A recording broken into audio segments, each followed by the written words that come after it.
अस्सलाम वालेकुम students, how are you.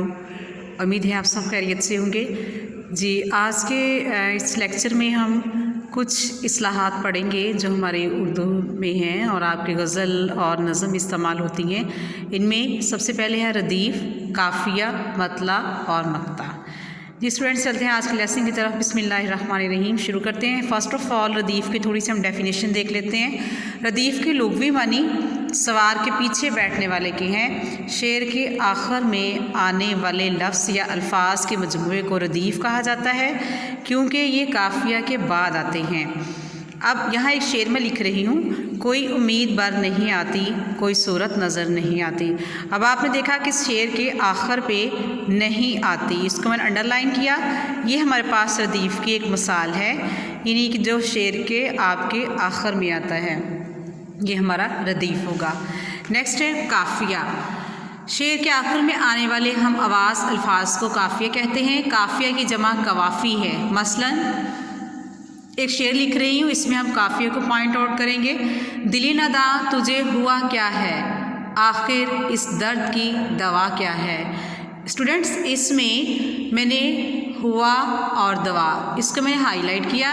ये आपके काफ़िया की एक मिसाल है, एक एग्ज़ाम्पल दी हुई है। किस तरह आपके किसी भी शेर में इस तरह इसके अल्फाज आएँ तो वो काफ़िया कहलाएगा। नेक्स्ट है मतला। मतला के मानी निकलने की जगह है। गज़ल या कसीदे का पहले शेर को मतला कहा जाता है। यहाँ पे एक शेर लिख रही हूँ, फ़कीराना आए सदा कर चले, मियाँ खुश रहो हम दुआ कर चले।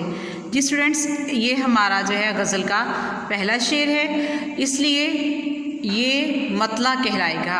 आपकी नज़म में, आपकी गज़ल में जो भी पहला शेर होगा वो मतला ही कहलाएगा। नेक्स्ट मक्ता। मक्ता के लुग़वी मानी ख़त्म करने या काटने के हैं। इट मीन्स के आपकी नज़म या गज़ल में जो भी आखिरी शेर होगा जहाँ पे शायर अपना तखल्लुस इस्तेमाल करेगा उसे हम मक्ता कहते हैं। यहाँ मैंने आपकी आसानी के लिए इसको पॉइंट आउट करके ये मोमिन को मैंने अंडरलाइन किया। इट मीन्स कि ये मोमिन ख़ां मोमिन का तखल्लुस है मोमिन जो है, तो इसलिए ये आखिरी शेर जो है ये मक्ता कहलाएगा और मक्ता गज़ल के आखिरी शेर को कहते हैं। और इसके बाद मैंने थोड़ा सा आपको हिंट देने के लिए यहाँ पे बताया, क्यों सुने अर्ज़े मुस्तरिब मोमिन, सनम आखिर खुदा नहीं होता। इस शेर को अगर आप देखें तो ये आखिरी शेर है गज़ल का और इसमें शायर ने अपना तखल्लुस भी इस्तेमाल किया है, इसलिए ये मक्ता कहलाएगा।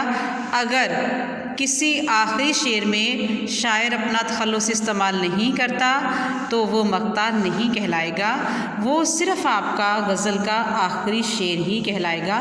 मैंने यहाँ लिखा भी है, क्योंकि यहाँ शायर ने अपना तखल्लुस इस्तेमाल किया था इसलिए ये मक्ता कहलाया। जहाँ शायर अपना तखल्लुस इस्तेमाल ना करे वो सिर्फ़ गज़ल का आखिरी शेर ही कहलाएगा। जी स्टूडेंट, डेट्स ऑल। ये आप ये जो टर्म्स हैं इनको रीड आउट कर लीजिएगा और इनको अपनी कॉपी पर राइट कर लीजिएगा, इससे आपको हेल्प मिलेगी। अगर आपको पेपर में कुछ इस तरह के MCQs में आ जाती हैं, ऑप्शंस में आ जाता है या फिर स्टेटमेंट आती है कि इसमें रदीफ़ क्या है और इसमें काफ़िया क्या है या मतला क्या है और मतला कौन या फिर मक्ता कौन सा है, तो इससे आपको उसको पॉइंट आउट करने में जो है आसानी रहेगी। इसको अच्छे तरीके से आप देख लीजिएगा।